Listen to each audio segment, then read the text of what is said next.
আন্তর্জাতিক নিষেধ ছিল। ঢাকায় বিমান প্রশিক্ষণ অনিরাপদ। ঢাকা থেকে প্রশিক্ষণ স্থানান্তরের প্রস্তাব হয় ২০১০ সালে, কিন্তু বিনিয়োগের অভাবে ও অবহেলায় সেই প্রস্তাব কাগজে লিপিবদ্ধ ছিল। আন্তর্জাতিক সংস্থা ICAO-র অ্যানেক্স 14-এ স্পষ্ট, প্রশিক্ষণ এলাকা অবশ্যই জনবসতিহীন হতে হবে, কিন্তু প্রশিক্ষণ কেন্দ্র হতে ৫ কিলোমিটার ব্যাসার্ধে ৪০ লাখ মানুষের বসবাস, ৪২টি স্কুল আছে। সাম্প্রতিক তদন্তও তাই বলে। ২১ জুলাই ২০২৫ দিয়াবাড়ি দুর্ঘটনার প্রাথমিক রিপোর্টে অনুপযুক্ত প্রশিক্ষণ এলাকাকে মূল কারণ চিহ্নিত করা হয়েছে।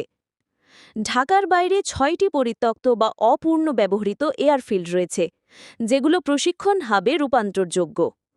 ঠাকুরগাঁও ১৯৮০ সাল থেকে পরিত্যক্ত। ঈশ্বরদী, পাবনা, কুমিল্লা ১৯৮৬ সালে বন্ধ হয়েছে।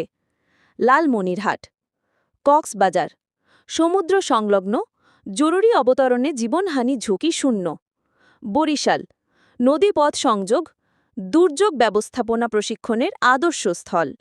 ঢাকায় প্রশিক্ষণ, যেখানে ২০১০ সালে ঝুঁকিপূর্ণ ঘোষণা হল, কেন ১৫ বছর ধরে চলমান রাখা হল? দিয়াবাড়ি ট্র্যাজেডি এক ভয়াবহ জাগরণ। পরিসংখ্যান, দুর্ঘটনাস্থল থেকে মাত্র ১৫০ মিটার দূরে আবাসিক এলাকা। বিধ্বস্ত বিমানটি ছিল চীনা চেংদু জে7, যা চীন ২০২৩ সালে নিরাপত্তাজনিত কারণে বাতিল করা হয়েছিল। কেন বাতিল করা বিমান রাখা হল?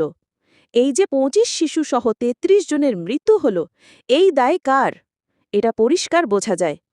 উন্নত বিশ্বের সব দেশে পাহাড়ি এলাকা, মরুভূমি, সামুদ্রিক এলাকায় প্রশিক্ষণ হয়।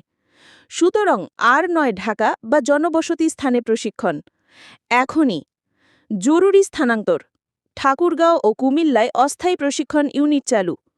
দিয়াবাড়ির রক্তাক্ত ইট আমাদের সতর্ক করেছে, ঢাকার আকাশে প্রশিক্ষণ এখন জাতীয় লজ্জা।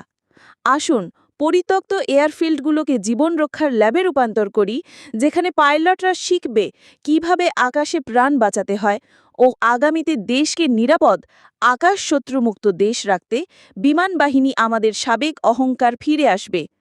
ধন্যবাদ সকলকে।